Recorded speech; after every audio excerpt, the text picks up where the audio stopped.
I'm not going to do the lest we forget stuff. I figure, considering the way the world has gone, I'm pretty sure we have. But my guest today is one and only Roland Mann. How you doing, buddy? I'm doing good. How are you today? Yeah, I'm chill. Just really, really chill. I got some stuff to finish. My computer at my internet connection right between the hours of 1 to 3 last night said nope. So I just gave up and went to bed. Yeah. Gave up and went to bed. So that was it. So so I'm catch up for another couple hours, and then I'm heading off to just chill. I'm playing Magic this afternoon.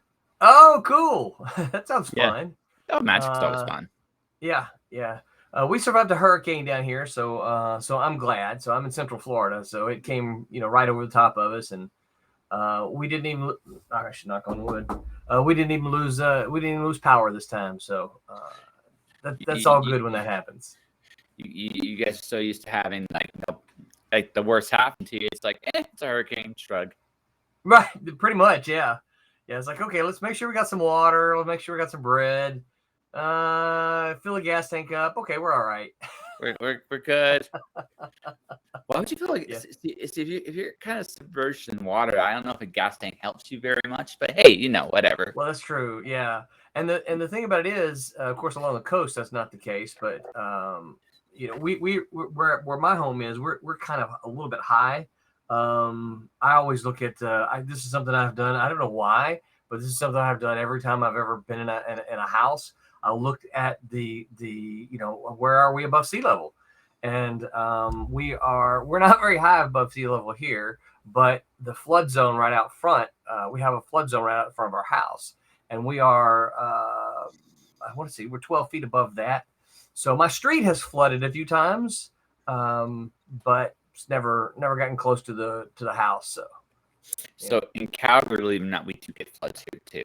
We just flood every so often. So one time I remember and I walk everywhere. No matter what state I lived in, I walk everywhere.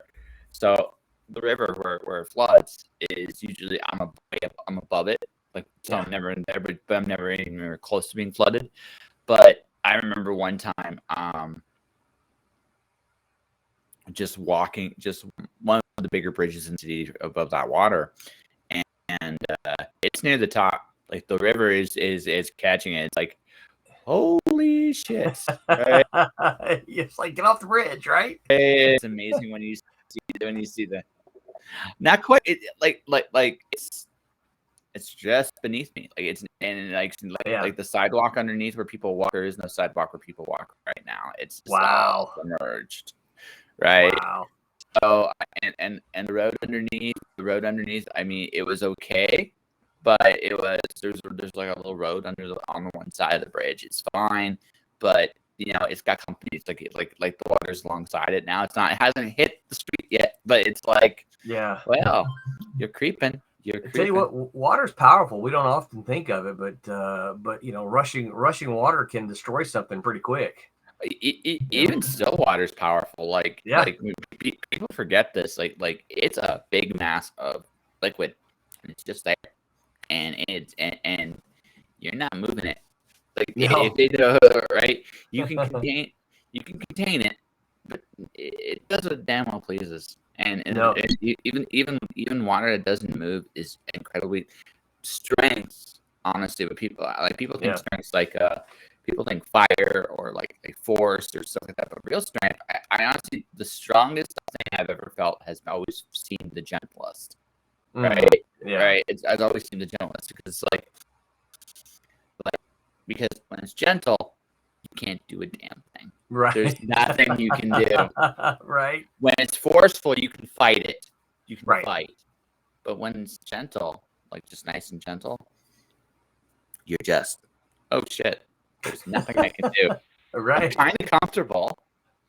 Right. But I'm locked in this little I'm locked in this thing. Yeah. It's like I'm just going for a ride. That's right. Yeah. All right, that's it. That's all. That's it. Right. So yeah, the gentlest people are usually the strongest. I always believe that because they're the ones that I find that they're the ones that probably have been through the most.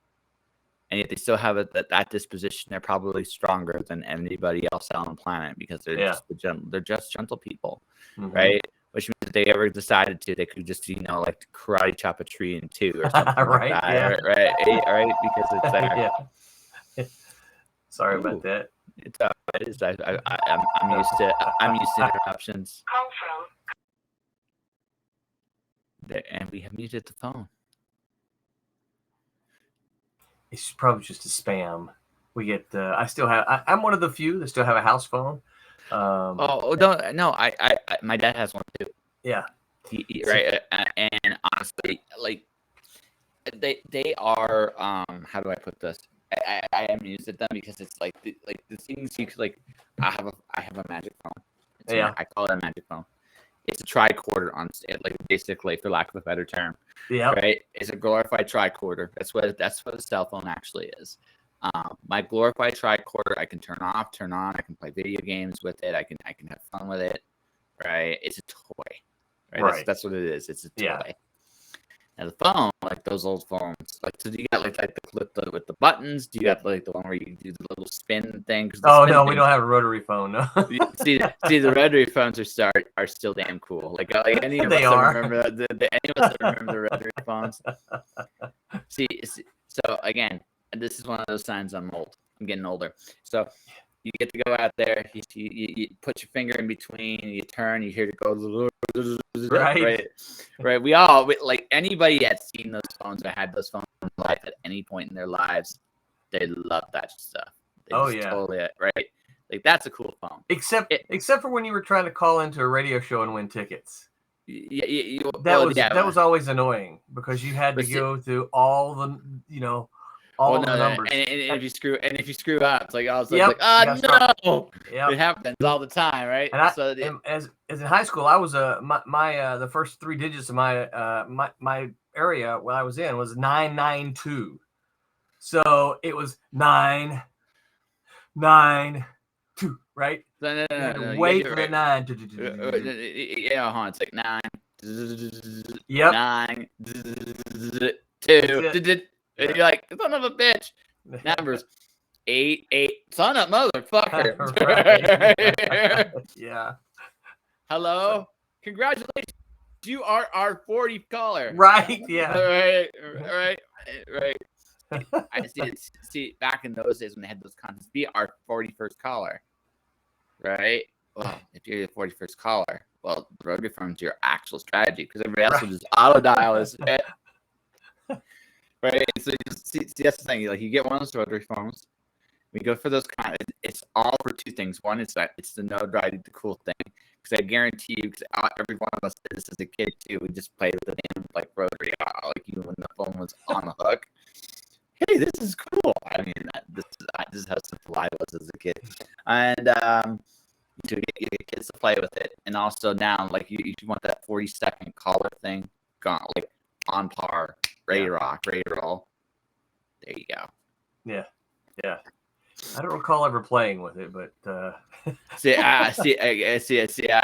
always thought it was kind of damn cool because again, like it also depends when the rotary phone came in your life. Like the first time I saw a rotary phone, I was like 4. Yeah, as I said, they were always there for me. It was the push buttons that were so cool to me because they beat. Yeah. Beep boop beep beep. Oh, this is so cool, right? Yeah. See, it's the novelty we don't have, right? It's like it's like I always had a damn rotary phone. Those things are pain in the ass. And all of a sudden you're like, hey, I can play with buttons now. Now we got a cell phone. Yeah, and I always tried to get my parents to get one. No, those are too expensive. But it's better. No. Well, it is better, but it is also they're also still a little too expensive. I think at this point, a basic cell phone you should probably be able to get one for less than $200. Been around long enough, right? Right. But yeah. But see, that's not what the phone companies do. The phone companies are like, well, no, we were going to get you on the hook for our 2-year contracts because 3 years are illegal now. Excuse me, I'm sorry about that. No worries. So 10 minutes in, we've talked about rotary phones. There's something about you ever thought you hear. Yeah. Like I said, I'm not. I don't look at interviews the same way. I just like let's have a conversation and see how much bullshit we can get into in like 10 minutes or so and see where it goes from there. So, I mean, you got a lot. Yeah, like, and I mean, here's the other reason why you're old school. So, ladies and gentlemen, if you're going to be listening to this, he's got long boxes behind him. I mean, lots and lots of long boxes. Yeah. Right. So this is like a treasure trove. See, that's why you want to live up. It has nothing to do with your house. Fuck that noise. It's the fact that if they get water on your comics, it's the absolute shit. Oh. So I don't know if you can see that right there. That's a tarp. Because let me see if I can. So, like I said, you got. I can't go high enough. There's actually the last hurricane, Ian. We actually had got a leak right above my comics, and so I put the tarp out. So now the leak happened to be right there in between the racks. I don't know how I managed that. So it wasn't actually over any of the books. You're like, no, not my precious comics. That's exactly what I said. Right. Yes. Yeah. See. Again, you can see the. Oh yeah, see you can see it now. See the big spot up there? Yep. Yeah. 100%. So, dude, you're old school. And I say that like with a little respect. I mean, you still got a landline, which is like, who's got that in 2022? Yep. And you're like, me. Yeah, me, that's me, right. me. Yeah, I don't do the cell phone. I had one for a while, and people and let me rephrase that. I own one, but the only time I ever use it is when I go to conventions. And I take it to convention with me so I can keep in contact with my family, so that I can do lives from the show, and so that I can accept credit cards at the show. Other than that, I literally when I get home, I put my phone aside and don't touch it. I figure, for me, I have my computer. This is where I do all of the stuff, right? So I figure I'm not a doctor. I'm not on call. No one needs to find me when I'm driving on the road. So I don't need a cell phone. So here's the thing. Like, this is the difference between cell phone etiquette and old school phone etiquette. When you used to call, it's like, right, you picked up the phone. See, everybody today's got this lecture. I don't know this phone number. I'm not answering this goddamn phone. Right. Landline, you have to answer the phone, or at the very least have an answering machine. Right. Right. Or have an answering machine. Hi, I can't be at the phone right now. Please leave the number, your name and number after the tone, and I'll leave you a message. Right. Here's my message. Fuck you. Answer, give me that shit. Right. So, right. So that's all phone etiquette, right? You answered the phone. Now people are like, I don't like answering the phone. It's like, what the fuck? Like, and especially, actually, here's the thing: when it's people your age, you're the ones I'm actually mad at. I'm mad at the most. Like, what the fuck's wrong with you? You did this your whole life, right? You shouldn't be fearing strange people because, let's be perfectly honest, you were dealing with this for 40 of your 60 years, or 40 of your 50 years, or whatever the case may be. I get it. It's a novelty. You don't have to. Oh. It's odd. The cell phone has the biggest thing about the cell phone is you don't have to pick up the phone. Right. Yeah. The weird thing about the cell phone is you always feel like you're kind of on a leash. That's it. Yeah. That's what I didn't like. Yeah. Right. You always feel like you're kind of on a leash. Yeah. So I'm in a weird spot because I like the thing about so for me, the advantages trump the disadvantages. I get to be mobile, which is something that a landline does not let you do. That's the other downside to the landline. No, you see, that's where I disagree. We were mobile for hundreds of years, thousands of years before the cell phone came around. How does the cell phone not allow you to be? I can still move just as much. Well, no. So hear me out. No. So hear me out. The phone is usually connected to a house. Right? Yes. I haven't quite figured out. I am not living in a permanent space yet. Sure. I made the decision. I'm going to go mobile. So I'm going to go mobile. And this is the thing. If I'm going to go driving on the road, meeting people, and doing interviews that way, right? That's what I'm going to be doing. The landline is a rotary phone. Actually, you know what? That would be a really cool, like a novelty thing. Have a rotary cell phone, just because the people will be looking at you. It's like, what the fuck, right? Right? Cool. Yeah, it would be. You'd be like at that point, you're like, hell, I use that damn thing. Yeah, right? I use it. What the hell, right? It looks fun, right? But again, I'm a simple-minded person, ladies and gentlemen, in some ways. So right, but I like the thing is, right? I'm going on the road, so for me to do a landline in a van makes very little sense to me. Now, right? Yes, right, it makes very little sense. So I'm going to be stuck with a cell phone for at least another 2 or 3 years. Now, right. when I eventually settle in, yeah, I'm not going to lie to you. I'm going to take my tricorder. I'm probably going to mount it on the wall. It's like in case of emergency break glass. Right. Right. Yeah, it's funny because I have friends who are like, yeah, Roland, why don't you ever use your cell phone? And I'm like, I'm at the house. Call me at the house. You know, it's like if I'm not at the house, you don't need to get me. If I'm not at the house, I don't want to hear from you. Well, that means I'm out doing something else. You know, it's important. So how to put this? If it's important, they'll leave a message. That's it. That's right. And when I come home, I'll hear the message, and oh no, I need to make a phone call right now because this is important. Yeah. Yes, that's it. See, I get it. No, I totally get it. Like I totally get it. I understand. Again, I can't. So there's a little part of me that's just like I'm a little jealous, a little bit, right? But see, that's the thing. Here's the thing. Like we all want to be connected to the people we love. Yes. Yeah. Right. But that's it. The rest of the time, it's like, what do you want? Why are you here? Yeah. Why are you here? Right? Yeah. How can I? No, fuck. What do you want? I don't even want to be that nice today. Right. Yeah. Right. So see, I get it. See, I totally get it. Like, there are days I wake up and I want to be around people. Yeah. And there are days I wake up I don't. Right. And the beautiful thing about the old landline phone is you had actually more options that way. Yeah. Right. And that's why you have a landline. That's right. Yeah. Right.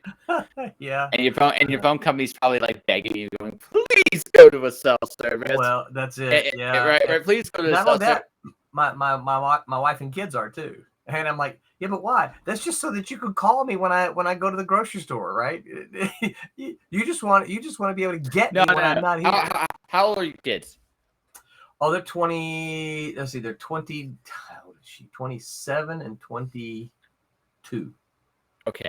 So anyone still live in the house? Yeah, my 22-year-old. Yeah, so your 22-year-old. This is what you see. Your 22. No. You see, your 22-year-old has a completely selfish reason why he wants someone. Not to call you at the grocery store. He doesn't give a shit about that.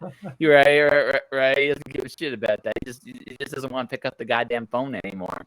Right. Right. No, like let's be honest. Right. He just doesn't want to pick up the damn phone no more. Right? He's like, God damn it! Everybody else doesn't have to do it. Why do I have to fucking do it? Right. Here's this obnoxious phone. Motherfucker, hello. What the hell do you want, right? He's probably like you. It's like he's probably like you in the sense like I don't necessarily want it, but if I'm here, I gotta answer the guy, right? And that's it. Pretty much. Yeah. Right. Yeah. That's him. Yep. Now your wife might be a slightly different thing. Now your wife, yes, wants to keep tabs on you. Let's be honest. You're probably alone when you go out. Yes. You're probably dangerous. So she's like, I gotta really. Right. That's probably it. And but you know what? And bless her heart, right? She's probably got it. Right. She's generally got it has the right idea. Yes. Right. She generally has the right idea. So she's like, look, honey, I just want to make sure you don't blow something up, okay? That's right. Right. Yep. Right. That's it, right? So there's definitely and there are advantages to the cell phone. I'm not saying there is not. I agree. I don't disagree. Yeah. But we're gonna go now to the next thing. But here's the thing: it's about the quality of life you want. Like for example, right? I'm actually going to be getting rid of the majority of my comics, not all of them, right? Yeah. Well, no, just see again. We are again. I understand. I listen. nothing but mad respect for what you've done. But here's the thing, right? I want to be mobile. When I have like 20 long boxes of comics, right, of all kinds of ages, ranges, and I'm going to go back when I go through this, I'm going to be like waxing nostalgia from some of these runs I read when I was a kid to an adult, and I'm going to have like those at that moment. But then I'm going to be like, okay, will I read this again? That's the thing with me. Like when I look at all the long boxes, like it's cool to have. Like, don't get me wrong, I'm sure you got some treasures in there, and we'll talk about that in just a second. But here's the thing: you don't look at those treasures. There's only so many treasures that you read. I have just learned this in life. It's like there's only so many things that truly matter to you. Yeah. Right. And if you don't have it, you might as well give it to someone else that will enjoy those things more than you. Well, and the other truth is this, right? Is that there are quite a few treasures back there. Sure. But the thing about it is they have been reprinted and they're available digitally now. I read those so that I don't mess up those. Exactly. Right. So it's like, okay, I have this story in, these issues in a trade paperback. I'm going to read the trade paperback so that I don't mess these up. Yeah. Yeah. So I mean, there's, and the big joy of a comic is to read it. Like that's just not. I agree. Story. As a writer, I 100% agree. That's the big joy of a comic is to read it. So if you're not touching it, I mean, don't get me wrong. Some of these are valuable investments, right? There's some runs that I think, I would not even touch the reprints of. It's like, okay, so for me, right? So I'm a big sucker for Jack Kirby's DC stuff. Oh man, yeah. Right. Yeah. So here's the thing. So is every other comic man. Right. Every other comic, like the comic shop guy will actually give a big smile on his face when he sees you like this shit because, oh my god, you have good taste. But you know what? You also notice the comic shop guy, the price tag's at its max. He likes it too, right? Oh yeah. He'll get rid of it. He's a businessman, but you're paying for that shit, right? Oh yeah. You're paying for that shit. It's like they're like, no, this is good stuff. Like this is like fun, good stuff. So for me, it's Kamandi. I think Kamandi is such a cool idea. All right, like so something like that I keep because it's a cool nostalgia thing. Yeah. My Green Lantern runs, I'm probably gonna break that down to like one particular run that I really, really love, which is probably gonna be the Kyle Rayner run. Okay. Right. Yeah. Right. Probably. I have like some of Hal's stuff. Like I got like Sinestro's first appearance. I have like Aldo. Yeah, that's some cool shit, right? Wow. But again, I'm never gonna read them because, right? So So I might as well, use my comics to take me to the next thing, which is like the Mystery Machine style van and then travel the country and that would be cool. People. Yeah, exactly. That'd be cool. Right. So I'm trading a childhood experience to go through my middle-aged and crazy experience. Right. Right. Well, and like I said, so many of those things, if you want to read them, they're available in other formats that aren't as valuable. And I think that's one of the things that people have with collectible. And I think that's why the slabs come around. I don't own a slab because I can't see why would you take a valuable thing that you like and put it in a slab that you can never look at it. Why? I don't understand that. So yeah, I totally get it. I wouldn't do that either. It's like that's not fun. Yeah, you can't look at it. It's like that's not fun. Like that's not fun. Yeah, it's like it's prudent and safe. Like fuck that noise. I didn't buy this shit to be prudent and safe. I bought this shit because I thought this shit was cool, and that's it. I keep telling myself one of these days, I don't know what, but one of these days I'm going to buy a slab and intentionally pop it open right there on the spot. Just because that way they're going to say, "What are you doing?" I'm like, I want to look at it. I bought the thing. I can't. What am I going to do? Just look at the cover? No, I want to open the book and smell it. I want to smell it. I want to touch it. Yeah. Right? Maybe finger it a little bit, but that's all right. Right. Yeah. But it's just that's it. Like that's the thing. Like we value experience. Yeah, that's the whole thing. We value experience, and the fact of the matter is, and again, I had this wonderful epiphany. So I'm going to ask this question, sir. How old are you? How do you think I am? 206. No. I was gonna say like early 50s. I was gonna say I am much younger at heart than I am in sun years. I just turned 58. Yeah. Okay. So you're 58 years old. Yeah. So I'm 41. Right. I'm 41. So I am about 17 years away from getting to you. Right. Right. So in that journey. Right. I'm probably going to be looking at the fact that how do I put this? I'm going to be, who knows? I want to go through some crazy experiences. Maybe when I get to like 50, I'll finally like, I'm ready to settle down. Like not go anywhere anymore. Right. I still got that drive to do things. Right. So I'm going to do those things. Right. Yeah. I disappeared there for just a second there. I froze. But yeah, like got a little internet hiccup there. Yes, that's right. Live. We've had stuff happen. Like old school phone, roommate, and like so basically like I'm at that point in my life where it's just like I can do what I want. Yeah. And I realized like again, it's a wonderful just giant epiphany. You wake up one day and you realize I don't gotta do a goddamn thing anyone thinks I should do. Mm-hmm. That's wonderful. Yep. And then I'm terrified. I'm actually slightly terrified because when I get to your age, I barely give a shit now. I think you probably picked up on this already. I barely give a shit now. Right. Right. So can you imagine? Like at your age, I'm gonna be a holy terror. Like people are gonna look at me and go look at me and go, oh, what the fuck is he up to now? Right. Get off my lawn. Get off my van. I'm never going to get to that. I don't think I'm going to be the get off my lawn guy. Here's what I'm going to be. I'm going to be. What are you going? I'm going to do this crazy. I'm going to go jump off an airplane. I'm going to go to the beach. I'm going to hit on a woman half my age. Whether I succeed or fail, I'm going to come back. Right. I'm going to come back, have a good time. Right. And someone's going to look at me. You can't do that. Why can't I do that? Yeah. Right. See, I'm also one of these that believes if you try enough, you will succeed. Oh, I totally believe that too. You know, I mean, you've got it. The thing about it is, I think you have to be willing to accept, no matter what you're doing, accept that there's going to be some failure, right? Oh, and if you can learn to say, okay, cool, I that failed. Now let me learn from that or whatever, but let me just do it again, right? Because you will succeed at some point in time if you can, but if you never try it, you'll never succeed, right? So you baseball fan? I'm a college baseball fan. Yeah. I stopped watching baseball when they had the strike. Okay, which one? The first one or the second one?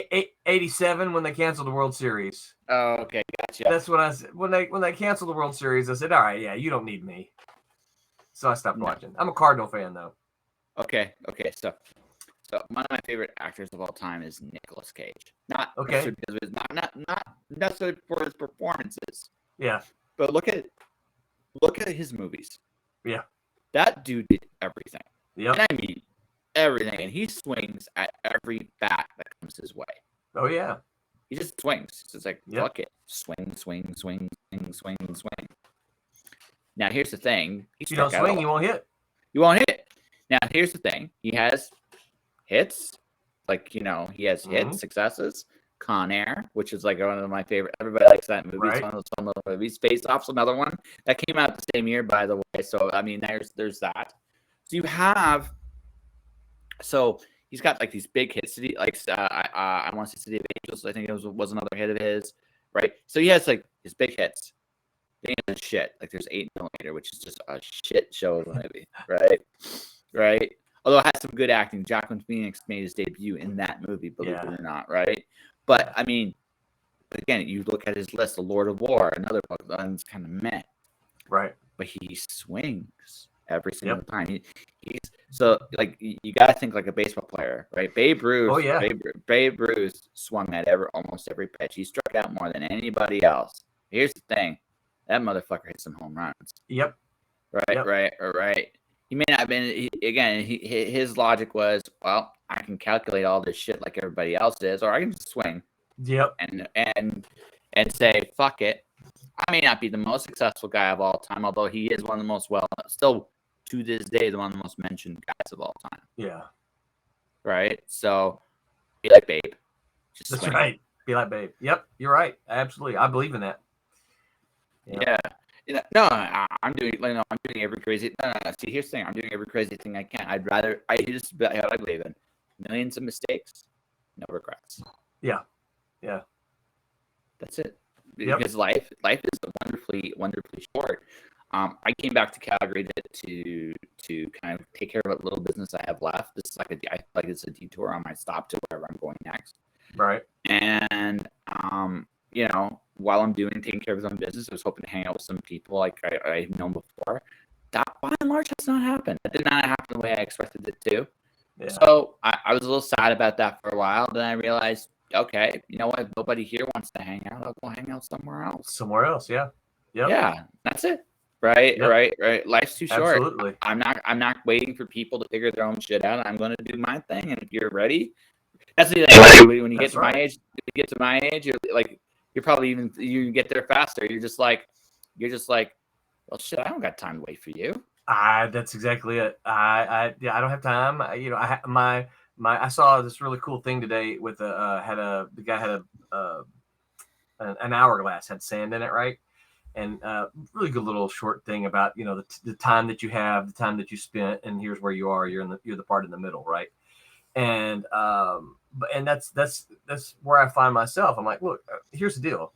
I don't want to play. If you don't want to do this, don't jerk me around. Don't make me wait 5, 6, 7, 8 months, and you say, oh, I'm thinking about it. No. You either do it or don't do it, or whatever. That's fine. I'm not going to be mad, but just what I'm going to be mad is if you jerk me around. I'm not going to be mad if you tell me no, I don't want to do this. Okay, cool. Right. I'll talk to you later. I'll see you at the next place. Well, that's just it. Like it comes down to like that. That's it. It's like I kind of have a one strike you're out policy now at this point with that little rule. It's like, I do it. Yeah, no. Well, I don't know, so that's no. Exactly. It's like, what do you mean it's no? It's like, it's no. Right. Yeah, I don't know. Like I'll tell you what. You think about it. You can contact me if you want to do it. Maybe. Right. Right. But I'll move on to something else, and that's it. Like there's no I have a buddy, right? We're supposed to hang out and play like a card game, and not Magic, but something else together. I like cards. Yeah. Well, cards are fun, man. Yeah. Cards are simple, right? So this guy I'll get together with you this week, and it just disappears off the ether, right? It just completely disappears to the point that I don't expect him to see him again. Like that's the where I'm at with him. It's like, wow. I just don't. Well, it's like he's not ready. He's not serious. He's not all in. So I mean, I'm just not going to take him seriously. Why should I? Right? Yep. Right. He's a good dude, but he's not ready to commit. He's not ready to commit. Right. And listen, I know so many comic book creators the same way. They're like, hey, man, I want to do this comic book that does this. 2 years later, you're like, yeah, I've got this idea for this comic book. Wait, I thought you were doing this other one. Yeah, that one didn't work out. No. What you mean is that you didn't do it, right? That's it. You didn't do it.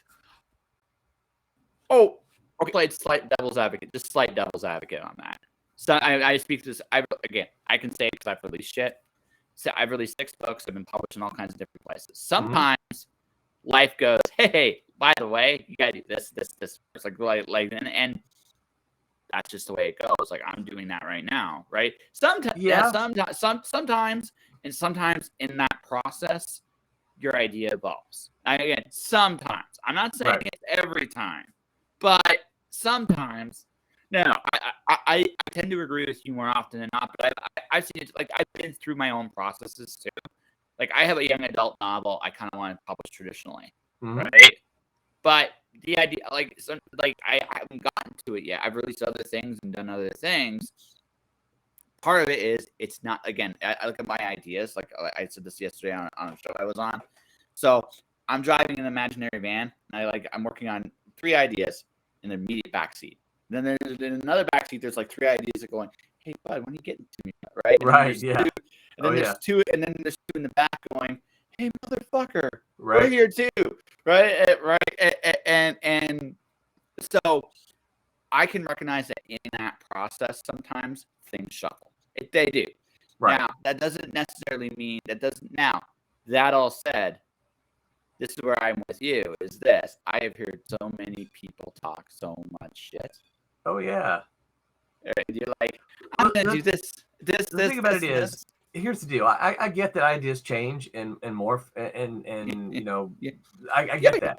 But 2 years down the road and you still don't have anything done. Yeah, I'm sorry. You don't want to do anything. You just want to talk about it, you know? Yeah.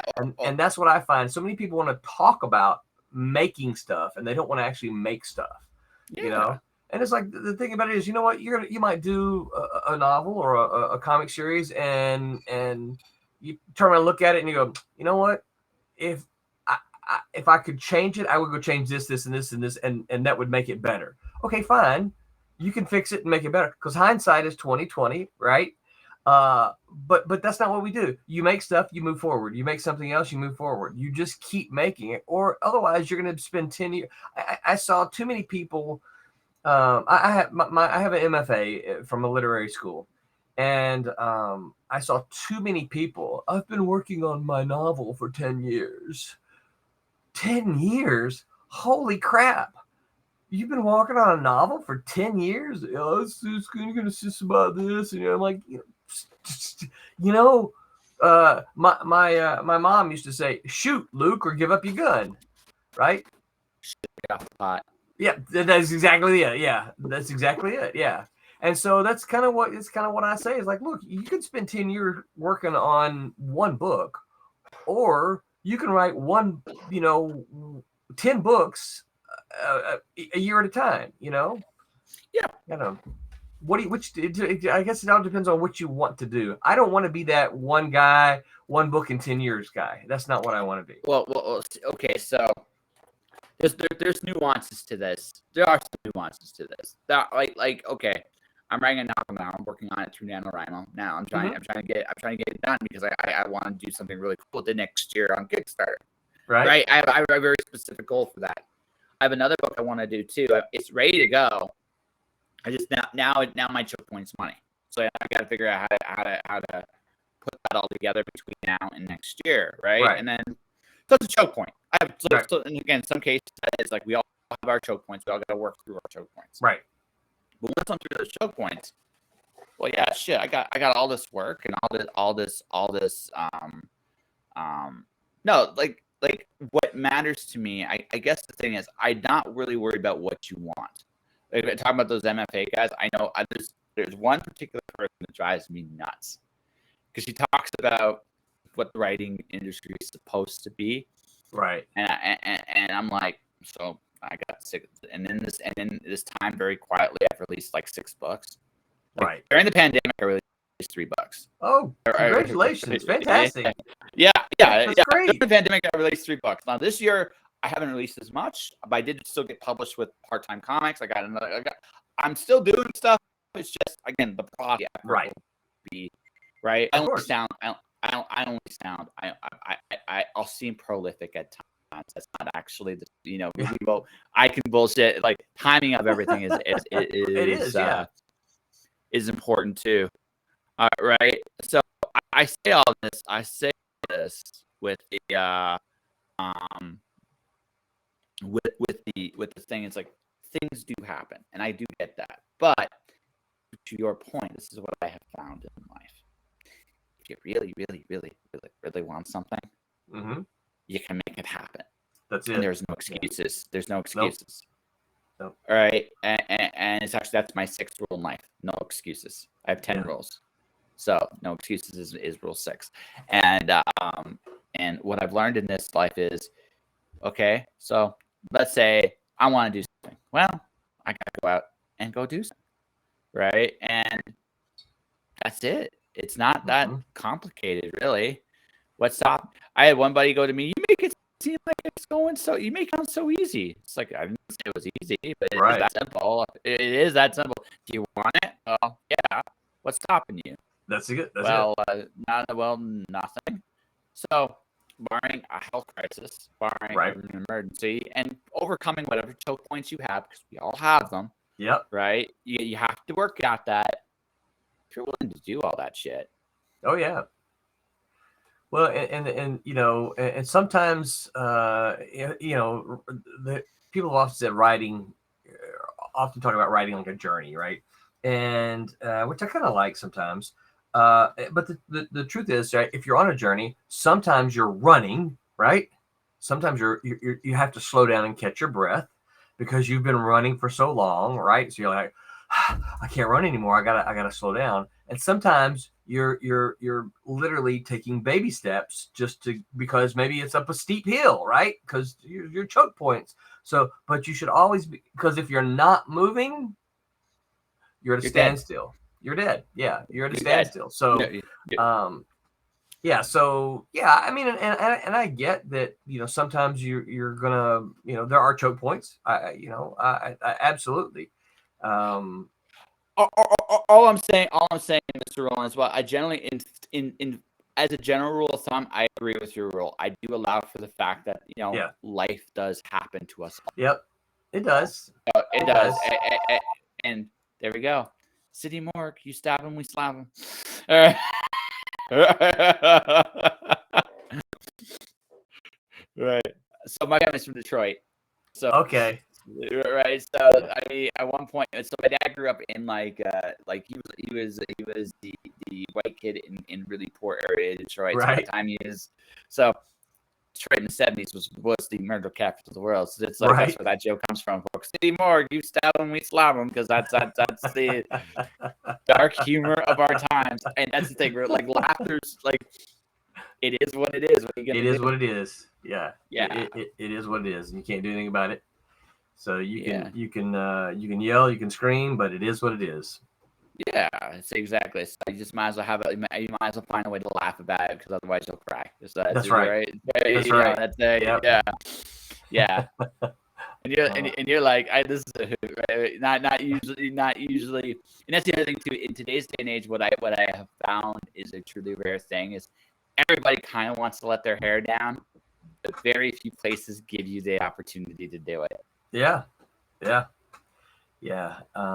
I think everybody too, and I don't know if social media is responsible for it, but it seems like everybody is kind of always on game, right? You know? Oh, so see, I deliberately designed my game to be a fuck up. Like that's I know. See, I realized. So again, in this conversation we've had, one of my roommates come up. You've had the phone ring twice. Right? Yeah. Right. Now, if I was a full-fledged control freak, I'd be like, right, because all these little things are going on, right? Right. But that's one way of looking at it. Here's another way of looking at it. Life is chaos. There's a little bit of chaos in life. So I can pretend. You just roll with it. Well, here's the other thing too. No one bitches about those little bits of chaos because they feel real. Yeah.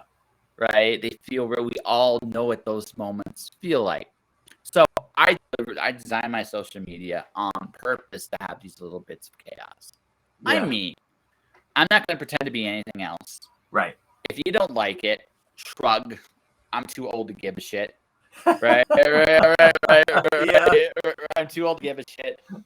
If you're gonna unfollow me because I have a particular politically, I'm an atheist. Although I'm right now more critical of the left than the right because the left is in charge right now. Right.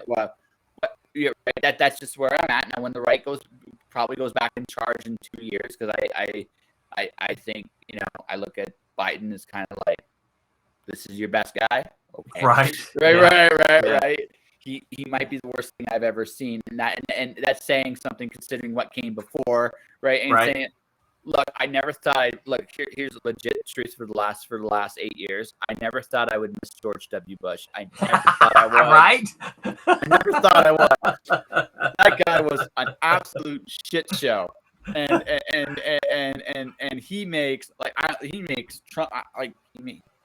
Trump and Biden made him look like a saint, and That's terrifying. I'm not saying like that's a good thing. That's actually fucking terrifying. It really is. Right. Yeah. Right. It's terrifying. Right. They are like they literally like we literally and here's the thing: the election next year might be those two going at it again, and at that point, and here's the thing: at that point, I just tell all Americans. I hope not. I really hope it's DeSantis. I really think he like. Here's the thing: I think anybody but Trump, will definitively beat Biden. Biden. Trump still might, but here's the thing: it's not like. I look at that and I'm like, that's not a win. That's like going from like one baggage I've seen before to another baggage I've seen before, right? A slightly less smelly baggage. That's what I would say. I don't know. See, that's the thing. I can't say I'm an atheist, dude. I look at both sides of the equation.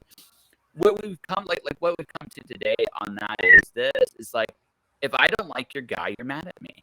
Right, exactly. Right. If I don't like your guy, you're mad at me. And I'm like, what if I think you all suck? Because listen, honestly, here's the funny thing. I tell my kids, I said, when I was in college, right, we used to all sit around in the dorm rooms and have these political debates. And we would call, we would say, you're an idiot for thinking that. How can you believe this? And we would have these debates, right? And then we would slap each other on the shoulder and say, oh, let's go grab a beer. Yeah. That's it. It wasn't you're wrong, I hate you, you're a Nazi. Right? It was you're wrong. Here's why I'm going to tell you why you're wrong, and then I'm going to explain all the reasons why you're wrong, and then you're going to come back to me, and you're going to tell me, well, all your reasons are faulty, and then we'd say, well, you're just wrong. You're wrong. Okay, let's go grab a beer. But that's not the way it works today. I think the most hilarious thing to me, it doesn't work like that today. I think the most hilarious thing to me is also just what I call is cognitive dissonance. Like that's the other thing about today. Oh, my guys aren't as bad. It's like, okay, so inflation's a government thing. If inflation's a government thing, then the guy in charge is the reason our dollar's worth what it is. So he's a fuck up. Well, the whole world's like that. Well, your dollar is the basis for the whole world's economy. So if you fuck it up, everybody else is fucked up. That's right. Right. So now someone hearing that will be, if they're really pro like Democrat or Biden, are gonna be like, no, it's not. It's exactly how it works. It is. Yeah. Right. Yeah. It's exactly how. So at the same time, I mean, I can look at the previous guy. Look, like Trump was like a reality TV star's versions of Ronald Reagan. That's what he was. That's what he is. Yep. He's about it. He was about as old, about as jittering on the television. He knows how to manipulate the media. Again, the only difference is we're in the reality TV age, not the golden age of television where Reagan came from. Reagan was more liked. Right. But they almost did the exact same fucking thing in politics. Yeah. Almost the exact same thing. So and Reagan and I mean Reaganomics. I mean the other reason of inflation's going on today goes back to Reagan, because Reagan was the one that got rid of all the interest rates. So now that isn't going to work no more. Mm-hmm. So so again, I can criticize both sides and I can look at them and I think you're bullshit, right? Right, bullshit, right? And I can see where you're bullshit. And someone will go to me and go, "Well, that's not how it works." No, it's exactly how it works. Yeah. But we have somehow I like the George Carlin illusion of choice thing. I love that so much. There's two parties. There's two banks or 5 banks and all that stuff. They're the same people. Oh yeah. They're the same people. It doesn't really matter which way you vote. They're the same people. When I realized that, I think it was so I'm not a registered for either party. I'm an independent and have always been. I voted for people on both sides. Yeah, But in 2000, I got real serious about politics that year because I had a third party candidate that I really liked in 2000. He didn't win, obviously, but that's when I got to looking into all the stuff, and I realized. So I found the I don't remember exactly what it was called. It was like the top 10 donors monetarily for both parties. Yeah, same people, and it was the same people. Yeah, exactly. It was the same people. It was like, wait a minute. Yeah, there's no choice. Like you're picking the face, right? Mm-hmm. Now, don't get me wrong. It's like on an individual level. there are things each candidate legitimately cares Oh, about. of course, absolutely. Or Yeah, legitimately absolutely. cares about. And so when the election was happening, I said, I don't really care what you picked, right? I don't really care what you picked. Hopefully you picked the best person for you. That's it. That's all I can actually tell people, right? I may not agree with it. Who cares? Right. Yeah. Right. That's why we vote. Right. Yeah. Who cares? Mm-hmm. Right. That's the thing, right? Like we've hit this really weird age where people don't want to talk about the politics. It's like, but that's how you deal with politics. It's how you learn to compromise. It's how you learn to listen. That's how you, right? Yeah. But it's weird because I think this denial, and again, I'm not choosing one side on this one. They're both sides. I'm criticizing the Democrats right now hard because they're in charge. Yeah. Right. That's it. Like they're in charge. So here we go. I'm going to go with the old fashioned. You're responsible. Right. You deal. I'm gonna call you on your bullshit. Right. And vice versa. If it was Republicans doing everything right now that was going on, I'd be calling them too. I'd be calling them the dumbest motherfuckers on the planet too. Right. 100%. Right. So I say all that, right, to say, folks, I don't care what your politics are. This is why I'm an atheist when it comes to politics, because I look at them and it's like, you're just the same shit. You just look a little different so that people can tell themselves you're different. You're not really. Yeah. Yeah. That's a little depressing. That's a little depressing. This is truth, right? Yeah. It's a little. It is. Yeah, it's it, right. So I like that's it, right? So I get like again in today's day and age, I think what social media has done is you can yell in your little bubble. This is what happened. I couldn't help myself. This one guy was talking about all like we can change history by voting for the so and so. It's like, dude, he fucked up their economy. Right.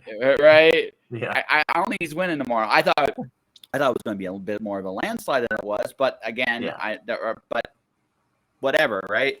He got really mad at me. He got really mad. He actually says, my board's not a place to do. It's like, dude, you put something out, people are going to answer you. That's just the way it is. That's right. People are going to answer you. Yep. Right? And then I got blocked. And then I got blocked. Oh, no. That's okay. I actually, to me, I look at it like this. Okay, this is the other part, too. Like going back to the social media, the presence, being deliberate and all that stuff. Do I really want that person to buy my shit? Right. Yeah. Right? Yeah. If I can't have a legitimate conversation with people about their stuff, what's the point? Well, like I said, especially if they put it on their wall, or they're the ones that post it. That's almost they're inviting something. If you don't want that, then write a blog that no one can comment on, or something. But yeah, when you're posting on Facebook or Twitter or something, you're inviting responses. Yeah. So no, that's it. That's why I don't ever post anything political anymore. Well, I've stopped giving a shit. I don't care if I really? I just stopped giving a shit. No, see, I gone the other way. It's like I look at it like this, because here's the other thing too, and I've learned this lesson about social media too. If you don't follow the typical A/B pattern of the thing, what you get is silence. People may want to comment to you, but now they're afraid to, because you're going to come at them in a way that they won't expect. Right. Yep. Oh, yeah. All right. They won't expect, and because they won't expect it, suddenly they have to think. Right. And so I look at it like this. Now, I don't do this with every post. I tend to be like, you've seen my stuff that tends to be very positive as a general rule of thumb. Yeah. But I'm going to list. But if I do feel strongly about something at this point, I give no fucks. I'm going to say it, and right, I give no fucks.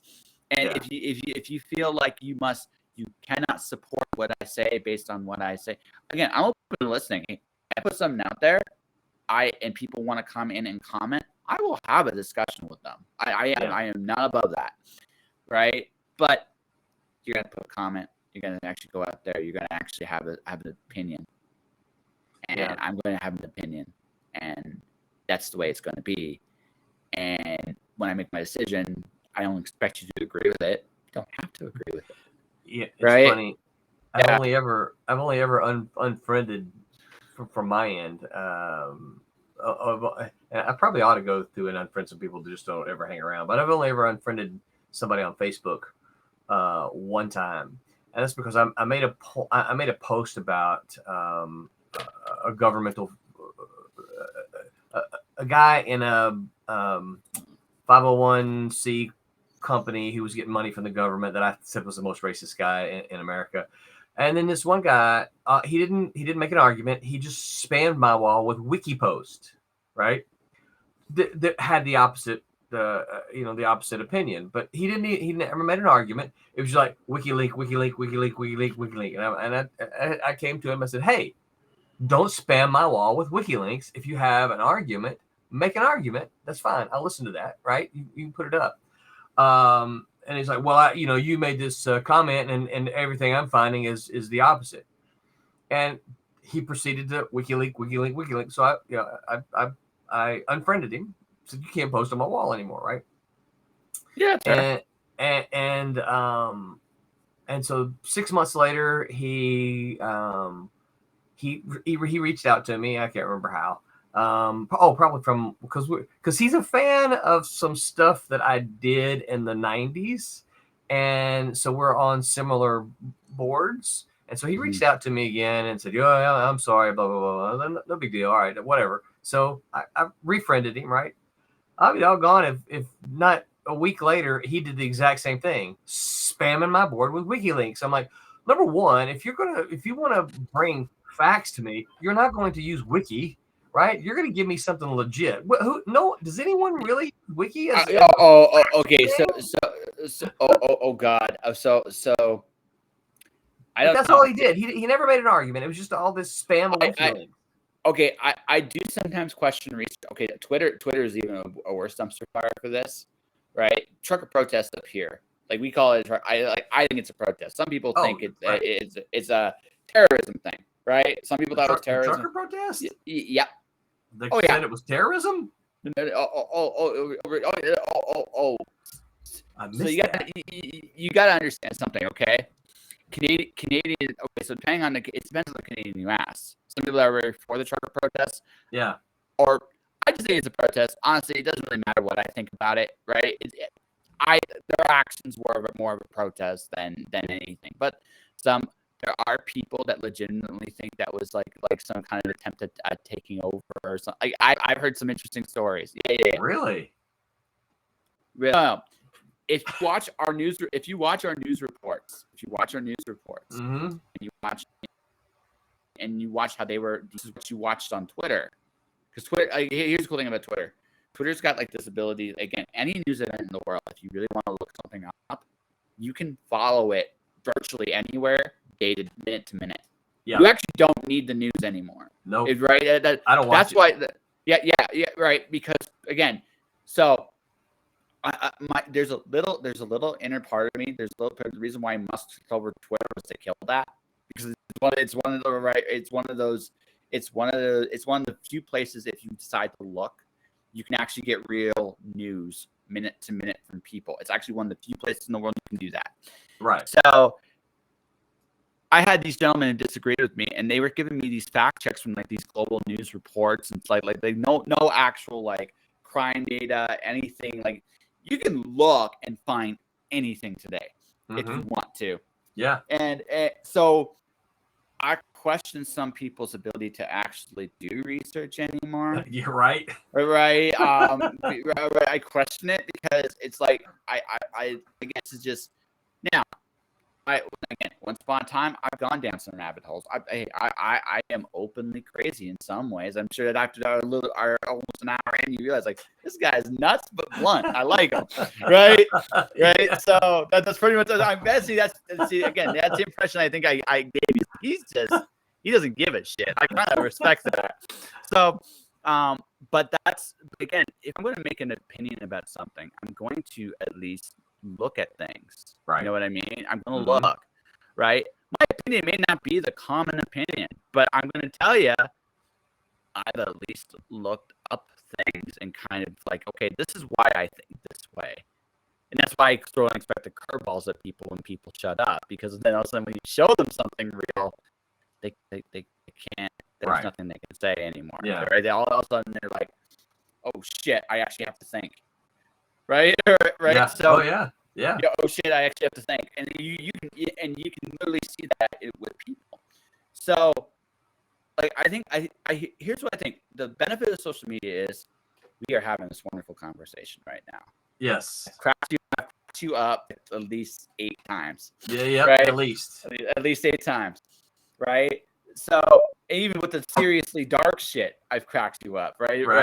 So that's the benefit. Here's the downside. The downside is we get bombarded with so much information. Right? We get bombarded with it, so much of it that. Uh-oh. Am I live by myself? Hello?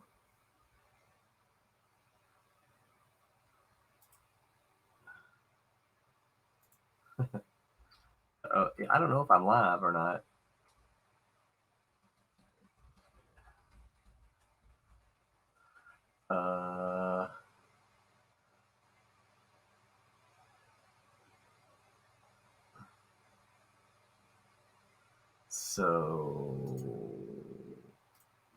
So if we're still live, how y'all doing?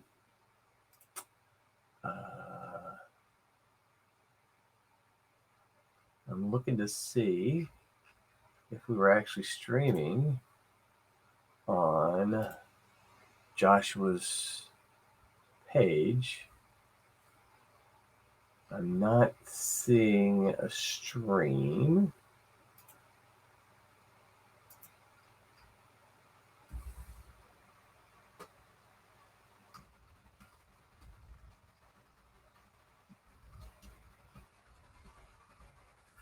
So I just got a message that says, wait 1 sec.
So I don't think we're live.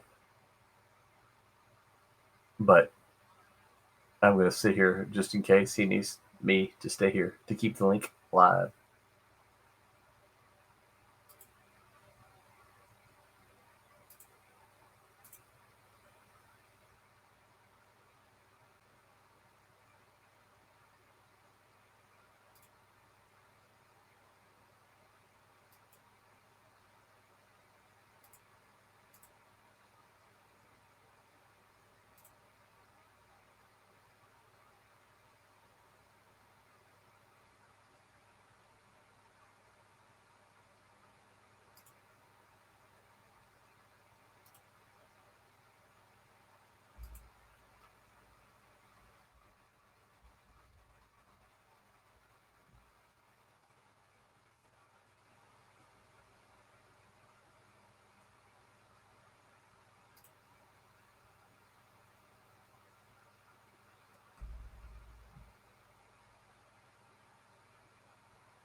Hello. Yes, I'm back. Hey, I'm kind of back.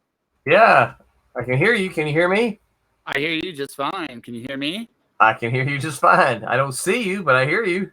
Yeah, for whatever reason, my camera now is not working. I'm able to access the camera, make sure it's properly connected and not used by another application.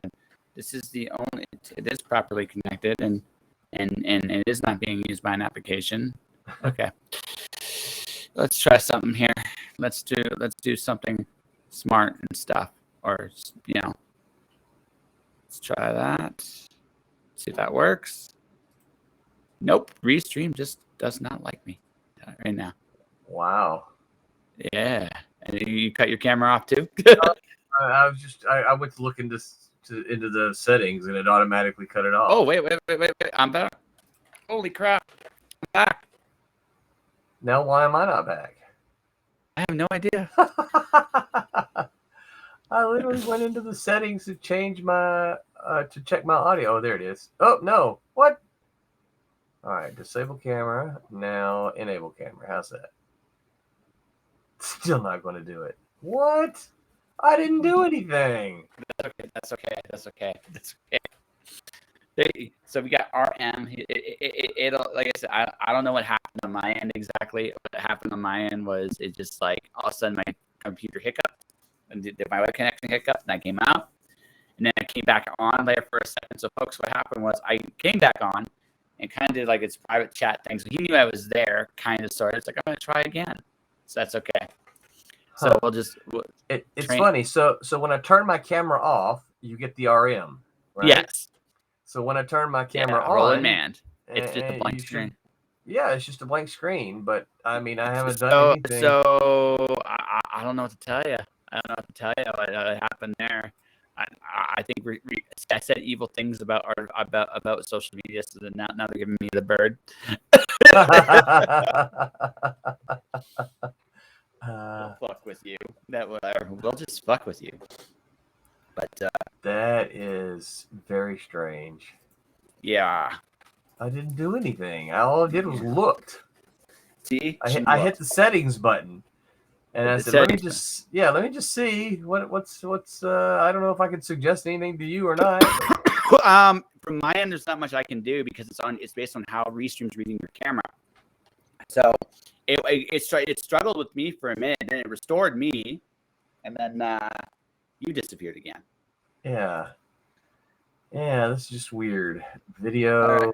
All right. We'll I'll just finish my point. I guess I said something. Oh, there you go. Yay! Okay. We're back to normal. Don't touch it. Now it's right. Contagious.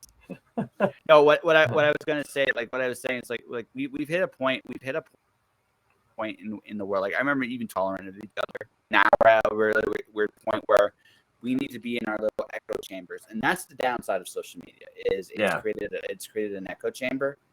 I think it's better when we don't have one.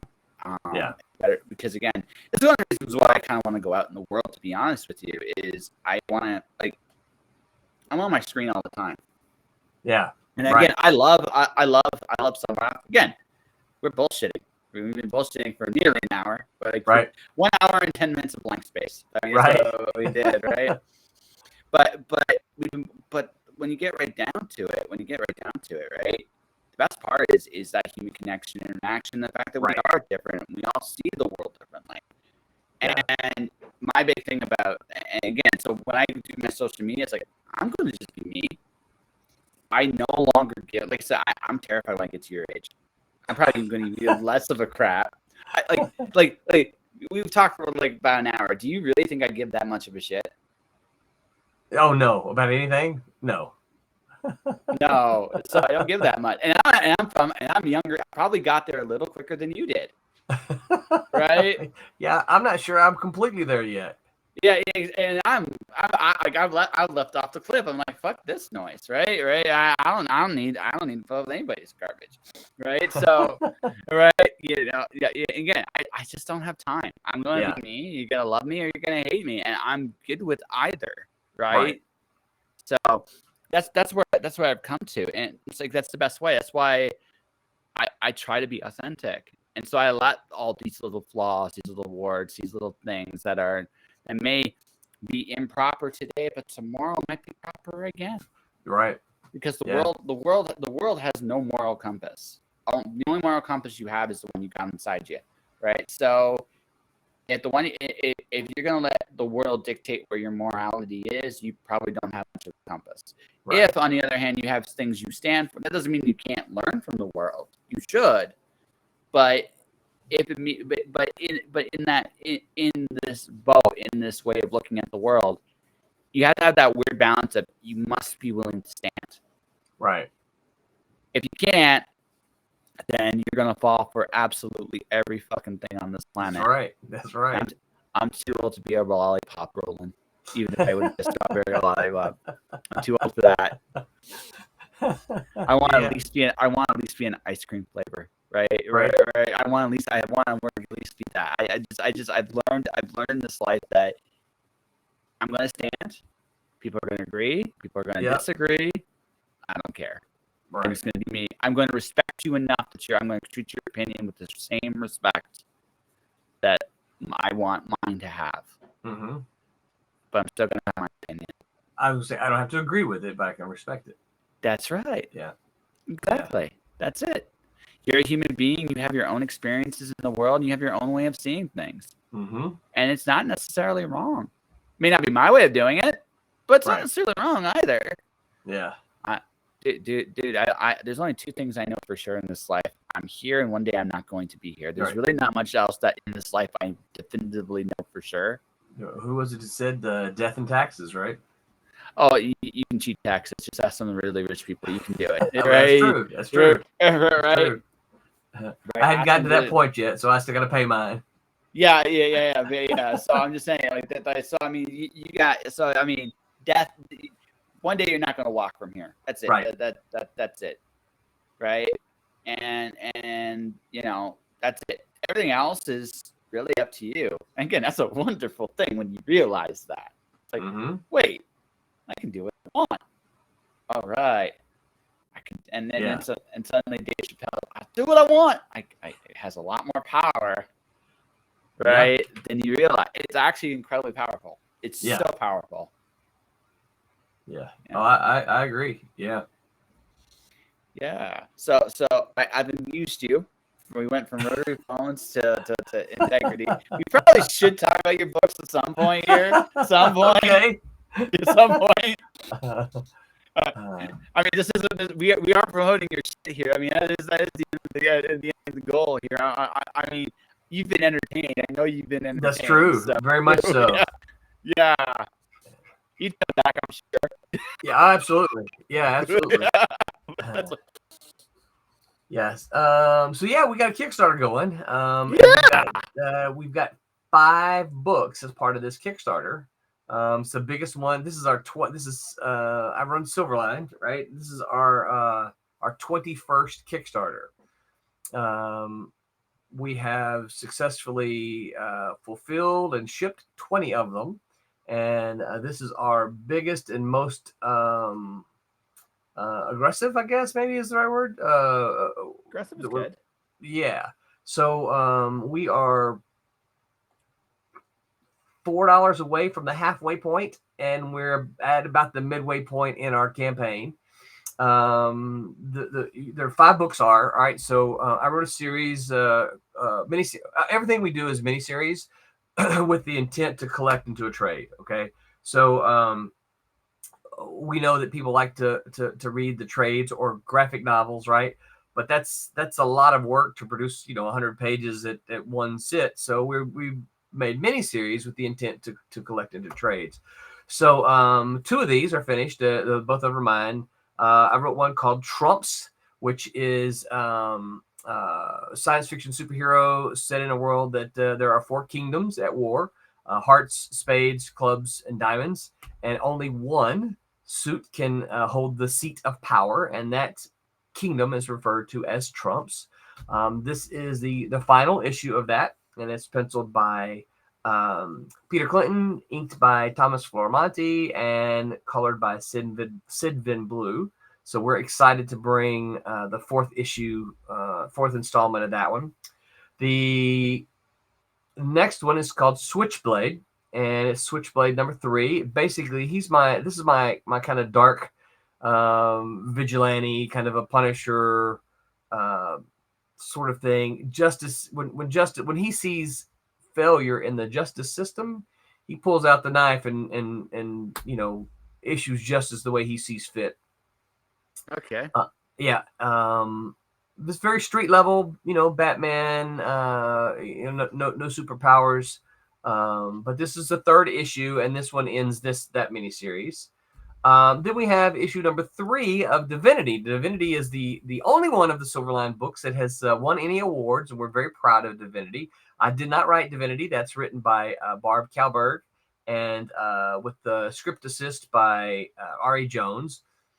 Penciled by Alex Sarabia. Then Barb does the inks and the colors. So Barb's an industry veteran for many years, and if you've been in comics any length of time, you probably recognize R.A. Jones's name. But basically, Divinity is a young girl who one day discovers she's got powers, and as soon as she discovers that she has healing powers, the government is after her, as so are other dark and sundry organizations. So she and her Marine stepbrother go on the run to keep her out of the hands of all these organizations that would do ill to her. The next one is Pendulum, and Pendulum is one of our remix books. In the 90s, Silverline existed as a black and white publisher, and Pendulum was one of those books that we published in black and white. So what we've done is we've taken the artwork, we've digitally remastered, and then we have colored them. And Pendulum has been digitally colored by Roberta Conroy, who is a former Malibu colorist back when I was there. Beautiful looking stuff. It's just gorgeous. It just takes Pendulum to the next level. I'm going to ask you something about Malibu when we get when we're done this. So I heard a rumor about one of your events, but I want to actually hear the truth about that. We'll get to that. What's your last book? And then the last one is Cape Town. Cape Town is a superhero comic in which there are 2 superheroes, but they're brand new. Everybody thought all the superheroes were gone, dead, but these 2 new superheroes show up, and they're trying to figure out what happened to all the superheroes. So, and it's called Cape Town, and it's written by our Kalis writer, Brent Larson. So nice. Yeah. Nice. And you can get them all, or you can just get one. A lot of people said, well, that's five books. That's a lot of books. I don't want all the books. Okay, well, you can just get one of them then. And so, yeah, and then we have so much original art with this. The last time I checked, we've still got about 45 pieces of original art, some covers, some interiors, some pinups by folks like Dean Zachary, Thomas Formonti, Barb Kalberg, Leonard Kirk has some pages in there. So wow, so you got some pretty big names in that bad way. So yeah, well, Leonard Kirk is the he was the penciler for 1 and 2, Switchblade 1 and 2. He didn't pencil number 3, but that's cool. Yeah. Yeah. So so when were you in Malibu? I want to ask this because you might be able to answer a question for me. I've heard when Marvel took you guys over, I heard something about you guys. So I just kind of want to see if it's true or not. Sure, I was there when that happened. I went to Malibu at 92, and I was there until Marvel axed it in 96. Yeah. Okay. So for me, so I actually have the original hard case run from that era. Oh, cool. Nice. Yeah, that was one of your better books. Yeah. The Ultraverse was right. I did not edit that one, but yes, I'm familiar with it. Yes. Which ones did you edit? I edited Sludge, Prototype, Nightman, Strangers. Okay, Strangers was decent. I like Strangers. Yep. Strangers was decent. Nightman, I was reading Shadow Man by Bob Hall. It's like it was just a little, it was hidden in the same kind of spaces. Although it was a different book. Oh yeah. Right, but it was same spaces. My favorite stuff from the Ultraverse was I like the Strangers. I liked obviously I was collecting Hardcase. Mm-hmm. Love Barry Windsor Miss Room. That was awesome. That was just amazing. So you guys that was a cool little universe. That was a cool little universe. I edited Rune after Barry left. That must have been like, oh man. While Barry was on the book, the editor in chief was actually the editor of the book. It was the only book he edited, but he was the editor in chief of that book. So it's like, well, I get it. I mean, you get Barry Windsor Smith at his apex. So Barry Windsor Smith's best books, in my opinion. I loved his Archer and Armstrong run. Yeah, I loved it. It was fantastic, and you guys got him right after it, actually. Yep. Mm-hmm. And Rune was great. Rune was very good. Yeah. Yeah. So you had him at his apex. If I was the editor in chief, I'd want to play too. I can't play. Yeah. I can't blame him. But so the rumor I heard, this is a rumor, is that it's not true. Okay, it's not true. Nah, I know where you're going, but so go ahead and tell me. But I think I know where you're going. The rumor was the event of Black September. Because you guys were okay, no, that's not where I thought you were going. What? So what's the rumor then? So the rumor was you guys were kind of, when Marvel took over, you guys kind of saw the writing on the wall, right? With the way Marvel was running, and Black September was basically your exodus, a lot of you guys' exodus from the company. No, that's not true. That's not true. Yeah, no. In fact, when the purchase first happened, we were excited. Because, absolutely. Yeah, because we were like, hey, we're actually going to have some legitimacy now, because there were a lot of comic, as you've been reading comics long enough. There are a lot of comic shops that if it's not Marvel and DC, they don't care. They will not order comic books if it's not Marvel and DC. Now, some of that's changed over the years, but there's still enough of them out there that, if it's not Batman or Spider-Man, they don't give a flip. And so we were excited about a couple of things. We were excited about, one, it would give us legitimacy for those comic shops. Suddenly, oh, look, this is Marvel owns these guys. They've been doing this stuff all this time. Maybe they're real, right? And the other thing was, we had, when you looked at the numbers at the time, Malibu had about 13% of the market share, which was sizable. And our thoughts were, man, just imagine if we can have more people find out about us. Oh, absolutely. Yeah, absolutely. And so we were super stoked about it. Now, Black September was a way to, because sales were declining, because we had the boom of the early 90s, and then we went to the crash, right? Yeah. No. Like it's again. So Ultraverse first year, you guys had huge sales. Second year, yes. That's when the decline was starting to happen. It wasn't just you guys either. It was across the board. Yeah, it was comic books, the industry wide. Yeah. We had some things that within the universe, we were trying to figure out a way to so Marvel had told us what they were going to do is they were going to give us some of their third tier characters, right? And so on the board at the time, of course, was Thor. We were going to get Thor. We were going to get you got Juggernaut. We got Juggernaut. I edited the Exiles. Yeah, that was also a big book. Yeah, we got. Thank you. We got Black. We got Black Knight, right? Who was with the X-Force. You also got Loki. X-Force. We got Loki. Yeah, we got Loki. So there was all these were third tier characters at the time, right? And so Adam Warlock. We got Adam Warlock and Rune.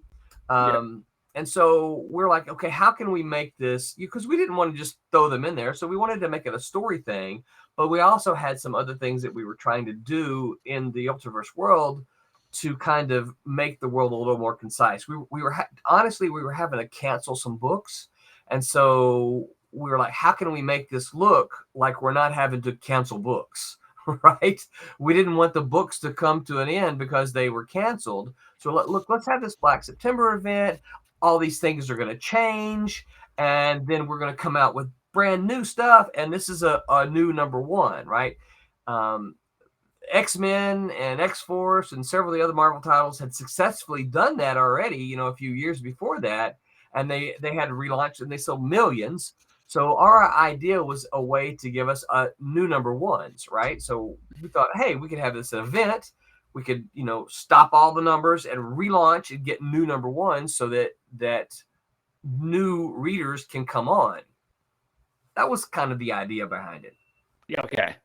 Yeah. So because you guys lasted about a year after that, and then Malibu quietly got slowly shipped off into the ether realm. Yes. Yeah. Where slowly died. Yeah. Yeah, it was slow. I was reading the Exiles run. I was reading the Exiles run. I think honestly, post God Wheel, post Black September, it probably was the best book you guys had going for that at that time. Yeah. And then within a year, it was the only book we were standing. And then very, very shortly thereafter, it all just just faded away, just went away. Yeah. What's the old science fiction story? Not with a bang, but with a whimper. Very much so. Yeah. No, it was. It was. No, I mean, there's a lot like hidden gems from the 90s. I was a Valiant guy, but I mean, everybody looks at the images. There wasn't just image. There was Valiant. There was Malibu. There were. Heck, even Neil Adams came back with continuity comics. Right during that run, during that time. Well, Dark Horse had their World's Greatest World, or with X and a few other people so everybody was the up until 94, comics were in an incredibly healthy place, and then after 94, from 94 to 98, comics weren't in such a healthy place. Now it's interesting because this is where I think we're at. This is what I think. I think Marvel and DC, although they still hold a sizable chunk of the market directly, I don't think you can look at that metrics anymore with any accuracy because now that Diamond's I think Diamond not being the sole distributor is actually a blessing long term. Right now it's good. There's growing pains, but I think in the long term that's actually a blessing. But the thing is, I'm now reading 5 to 10 books at the comic shop, which it's more closer to 5 than 10. Yeah. And the reason being is because of Kickstarter. All the really good books are, all the good books are there. Right. And I think comics have decentralized. That's what's happened. There's no more central hub for comics anymore. Yeah. And I think overall that's a good thing, right? I agree. Yeah. Yeah, I agree. Yeah. I think if you were able to take all of the numbers, Kickstarter, Indiegogo, I just backed the book on a new platform called Crowdfunder. Yeah. If you were to take all of those, and even the independent books that are made that are just available, and the sales to Diamond, I think that Marvel and DC would not have the kind of market share that we still kind of envision them having, because they may dominate the comic shops through Diamond, as you mentioned, but there's a lot of content out there, and some of these Kickstarter books do really, really well. Just look at somebody like Brian Pulido. Brian Pulido on a regular basis, pulls in 250, 300,000 quarterly, right? He does that quarterly. Dude makes about $1 million, brings in about $1 million a year, doing about 4 trades or 4 graphic novels a year. And that's respectable. And not only is it respectable, I mean, realistically, why would he go back to the big 2? Exactly. Wasn't it for him? No, I think this is. I've had this conversation with people that are launching their books from the beginning and stuff like that. And one of the things I've realized, and this is even me as an author for even big publishing houses, they're not necessarily the goal anymore. No. Right? They're not now. They can be. I'm not saying they're completely to dismiss them. Right. But what you have to recognize is that every place you go now is a niche. Yes. Right. So if it's a niche, how do you take over the niche? You take over the world one step at a time, right? You gotta be able to do that, right? But you gotta look at it like that. It's no longer this podcast has an award. I've been nominated even for one of my. I did an Alice in Wonderland Greek mythology mashup. Right. Cool. Got nominated for an award as an indie. Sure. So why do I need a publisher to get press? You don't. You don't. And that is a very rebel. Now, don't get me wrong. some publishers, like guys that do this, very nice. They give it, they care, right. Oh, Zelda, yeah. Yeah. Yeah. So some of these very right. Don't kid yourself. Oh, of course. Right, but I say that just because I want people to understand. There's no right way to do things anymore. There's just works for you, whatever that is. And I think too, I think readers and buyers aren't quite as. So when I first started breaking into comics in the late '80s, when I would tell someone I did comics, they would, oh, you work for Marvel and DC? No. Oh, well, I only read Marvel and DC, right? I don't think, because I'm, I teach at the university here locally, and I don't think that younger generation, I don't think they care who publishes it. If the work is cool, that's all that matters to them, right? Marvel, DC, whatever, But is it cool? Cool. I'll check it out, right? Where that's different. And, when I was first breaking in, people cared where they came from because it seemed to have some kind of legitimacy. Oh, well, if you're not with Marvel or DC, you're not really a real comic, But I think, and this is across the board publishing, right? I think it works for novels. I think it works for comics. You don't have to be for one of the big houses anymore to be considered legit. Now there's still some. Yeah, there's still some who do, but they're fading. Yes. The word for that is they're dinosaurs. Right? That's the word. And dinosaurs go extinct. That's just what dinosaurs do. And yes, like I said, I don't give a shit. Like I just call it like I see it. And right. I look at it like this. I'm going on Kickstarter. I'm doing my first Kickstarters next year. I have a Dr. Seuss Golden Storybook / So my opinion. So let's see hypothetically here. Let's see what your opinion is. I think Dr. Seuss is one of the greatest graphic novelists of all time. Oh yeah, agree? Yeah. I've read them all. I think. Yeah. So here's my. So I read Fox and Socks. Mm-hmm. I did this once. I put the actual comic book thought bubbles on the characters that were speaking. It's a comic. Fox and Socks is a comic. Secretly, it really is. You're laughing, but it's true. Right? It's like, and again, it makes you think about how to tell stories. Yes. Right. It makes you think about that. Right. And that's the serious thing. And so I'm doing a Golden Storybook. Then I'm going to print my Owls books physically. And then I'm a big Darwin Cook Parker novel fan, so I'm going to do a Darwin Cook Parker novel. That's my plan for Kickstarter next year. Cool. And I'm also traveling and probably, trying to invite readers to eat ice cream and potatoes with me on the air. So that's cool. the other thing. Yeah. That's my life next year. That's my plan. Sounds like a plan. Yeah, it's a good plan, right? I think. Yeah. Yeah, I figured out how to make it all where I'm making money doing all of this stuff. But I mean, but I don't think it's again. The wonderful thing about I had this, like, we're on Twitch, right? Mm-hmm. There are people right now making money playing video games. Anything is possible. Yes, that is a wonderful place to be in.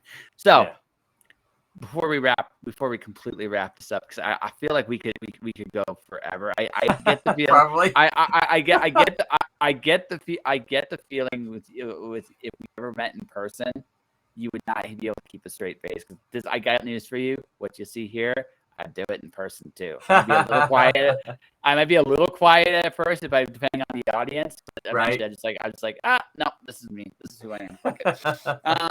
Right. So, but there's two things I want to know. All their comics there. Mm-hmm. Which one's your favorite? Which one's your favorites? Ooh. Probably. If I had to pick one, like, run, it would probably be the Englehart run of Avengers. Okay. From about 108 to about 150, somewhere around there. That included some of the first George Perez Avengers stuff. Yeah. No, that's good stuff. I became a big fan of George Perez when I interviewed him years ago. Yeah. Sweetest guy. See, that Rotary Phone wants to interrupt us again. It's an important callback. But anyways, no, he was legitimately a sweet man. It's one of the only few times I actually. So again, I've told this story a few times on the podcast. I meet George. He's drawing Zatanna for the Comic Book Legal Defense Fund. He's in the booth. Yes. And if you ever met George, you get this look on his face when he's drawing something. Should I or shouldn't I? And the very first thing he says to me before I sit down is, "Should I give Zatanna a top hat?" I'm not telling George Perez what to do. Right. I'm just not. I don't feel like I'm qualified to tell him what to draw. Right. Yeah. Right. So this is the first time and one of the few times I ever thought this was actually an appropriate thing. What do you think, George? All right. Because yeah. Fuck if I'm telling him what to do. Yeah. Jesus. Right. He looked, he hemmed, they hawed. She needs a top hat. Who doesn't like Zatanna with the top hat? And to be true. He's right. He's right. Yeah. He was right. Yeah. So I no, that's a good run. That's a really good run. It is a good run. Yeah, it was one of my dreams to actually get to work with him when I was at Malibu. He did a little bit of stuff for us. He did a cover for me. So yeah, it was. And he. So was it the same thing? Was it the same thing? Was he asking you, should I do this? Should I do that? And you're like I've heard sometimes you had to go to him and be like, it's okay, George. This is good. Just do it. Yeah. Yeah. This is good. Yeah. Well, it was one of those. It was a wraparound cover, and it included a bunch of different characters in it, and so I had to get him, lots of reference and things like that. So I can't remember ever telling him what to do. It doesn't seem like the kind of guy you'd really want to. No. You just maybe gently go, George, it's okay. This is good. Yeah. I swear, this is good. For the love of God, just stop. Just stop. No, it's a beautiful cover. I wish I had it here, but it's the Genesis Zero cover. I don't know if you remember that one. Yeah, I remember that. Vaguely remember that. Right. Yeah, it had it had the shiny. There was a gold and a silver version of it. So had Jimmy Palmiotti's. It contained Jimmy Palmiotti's first ever pencil work. Wow. Yeah. So, you've worked with some cool people. Okay. Yeah. Oh yeah. So from an editing standpoint, what was your favorite book to do? It doesn't have to be because of the team. Sometimes I imagine as an editor, there's a team that's sometimes you get the opportunity to work with a team that's absolutely magic. Maybe the story isn't the greatest story in the world, but the team's awesome. And then sometimes maybe they have you up the wall, but the story's freaking incredible. Yeah. So I kind of have two, or two or three. But if I had to pick one, it would probably be Sludge, because that was with Steve Gerber, and Steve Gerber was brilliant, right? Steve Gerber was he did drive me up the wall, because he did not do things. He had Steve Gerber's schedule. It wasn't my schedule. It wasn't Malibu's schedule. It was Steve Gerber's schedule. And so he drove me up the wall, but he was still one of the nicest guys to ever work with. Right. A lot of when I would work with a writer, they would submit to me like a summary or an outline of here's the next couple of issues. Here's what we're going to do. Steve couldn't do that so much. We would talk on the phone, and we would spend, a couple of hours. Of course, I'm taking notes as he's talking. And he could remember all of that. So I could say, well, how about Steve, don't do this. How about doing that? And don't do, okay. Yeah, that's a good idea. And so we would do that. And then he would just go back and he would type it a page at a time, because he kept it all right here. And he would fax it to me a page at a time. And I'm like, Steve, can you do more than 2 pages, please? I got to get it to the artist. Right. I think probably the best single book I edited probably was Sludge Red Xmas, that was written by Steve and drawn by Mike Plug. Oh wow! I think that's probably, if I were to have to hold up one book to say what do you think is the best thing you did? I think it's that. I think that book is fantastic, and I think it's a shame not more people know about it. Prototype was a lot of fun because I got to Yes. work. I got to work with Tom Mason and Lynn Straszewski. They were the co-writers. They had a weird way of kind of working between themselves, but they were easy to work with, and they were a good, fun team to work with. And of course, we had Roger Robinson initially was the artist, and that was a lot of fun. And then probably the other one would be R.A. Jones, who wrote a lot of the Protectors content for me. Okay, so Yeah. you had a cool list.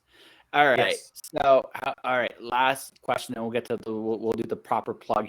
You get your Kickstarter link ready for people that actually that I can put it up for people. Last Yes. question is, it seems like you're having more fun now than you ever did before. Absolutely. It seems like Yeah. right, Yes. right. So but that said, your era was arguably the biggest boom in history. Right. Too. Right. So what's your favorite era, now or then? Ooh, that's tough. So there are pros and cons about both. But if I had to choose, it absolutely have to be now, because I'm getting to do I'm choosing to do what I want to do now. Then I got to do some stuff that I wanted. Don't get me wrong. I got to do a lot of fun stuff, but I also I worked as an employee for a company, and I did here's what we want you to do, Roland, and so I had to do that. And so in retrospect, I wish I could have done more for me back then rather than for the company, because ultimately, kind of like we talked a little bit about politicians. Ultimately, they didn't care about me. I was just an employee. You know what I'm saying? It's some of the people cared about me, but as a company, it's like, yeah, we don't care about you. And certainly when Marvel came in and bought me, yeah, we don't care about you. We got to make budget cuts. You're gone, right? And so I wish I had thought more about me back then. But the thing that I wish would happen today is I wish that the money that was in comics in the early 90s was in comics today. I wish that we had that. Because X-Men 1 brought in something like 8 million copies, and I know a lot of that was collector stuff. But we're sitting at 58 backers. 58. What the heck? Yeah, it's a weird world, right? It's a weird world. It's a weird world. So right? I'm like, where did those millions of comic book fans go? That would be see. I blame Diamond for that. I actually blame Diamond for that. Yeah. Because when they were selling millions of copies, you remember this. Remember the old, you go to a 7-Eleven and the comics were, and not just DC and Marvel, all the comics were there. Not necessarily every book from you get at a comic shop, but you had a variety of books there. Here's a comic book company no one really talks about in terms of like Diamond, Archie. The Archie Digest. The Archie Digest. They're still in the grocery store. They still get sold.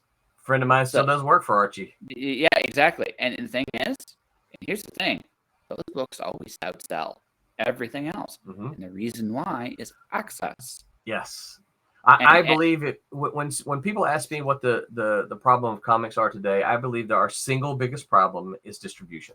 I believe I'm not gonna. This is not gonna be a I hate Diamond thing, but it's gonna be the distribution model has changed, and so it's not. They're not available. If you want a comic book today, you have to specifically seek it. You got to get in your car or your bicycle, and you have to go to a comic shop or a comic book convention and buy a comic. I mean, the other option obviously is online, right? You can do some of that stuff online. But used to, when I first started buying comics, they were at convenience stores. You get your gas, you get your comic book, and a Snicker bar, right?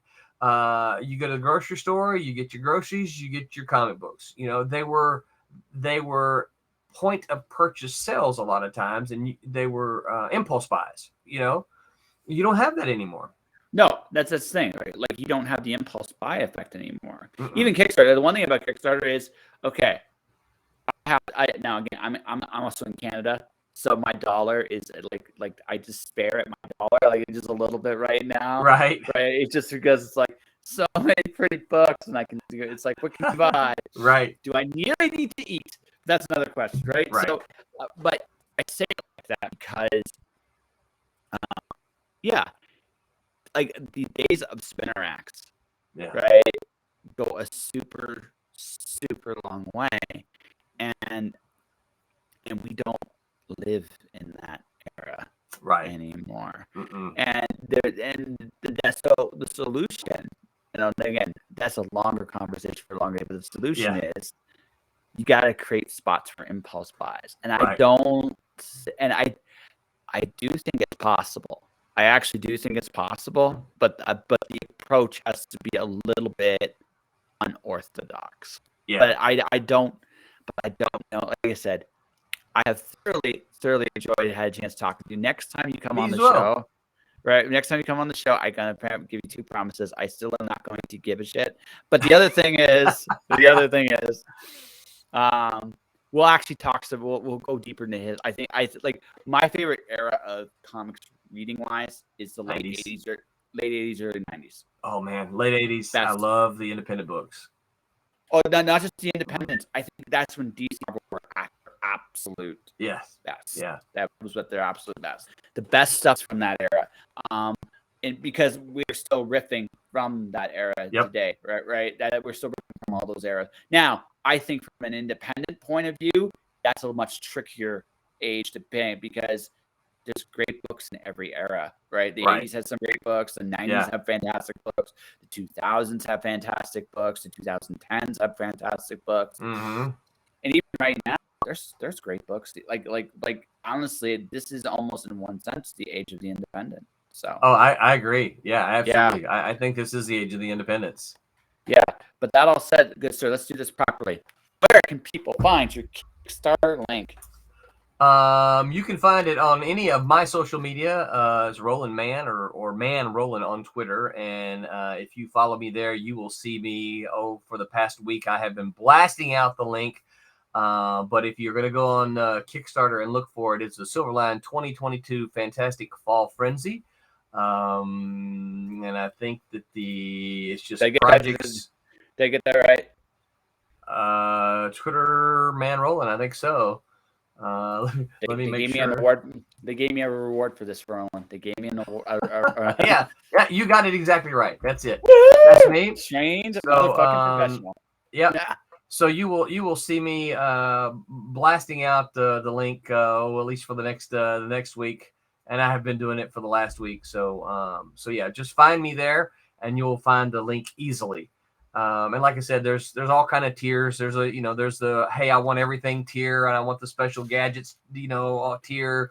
There's that, and then there's the hey, I just want one book. There's even the hey, I just want the digital tier. So there's a little something for everybody. There's original art there. There's still some commissions left from a couple of our artists. We've got T-shirts available. So all kinds of stuff, all kinds of way to support us and help us get these comics made.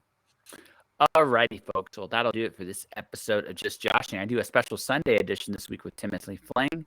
That'll be good. But for everybody watching, everybody listening, I want to thank Roland Mann for coming on and laughing his ass off for most of the 2 hours he was on the show. Right? Thank you for having me. Yeah. No, it's a pleasure. So for everybody watching, everybody listening, thank you for watching. Thank you for listening. Stay inspired, shining in the dark, and I'll see you guys next time.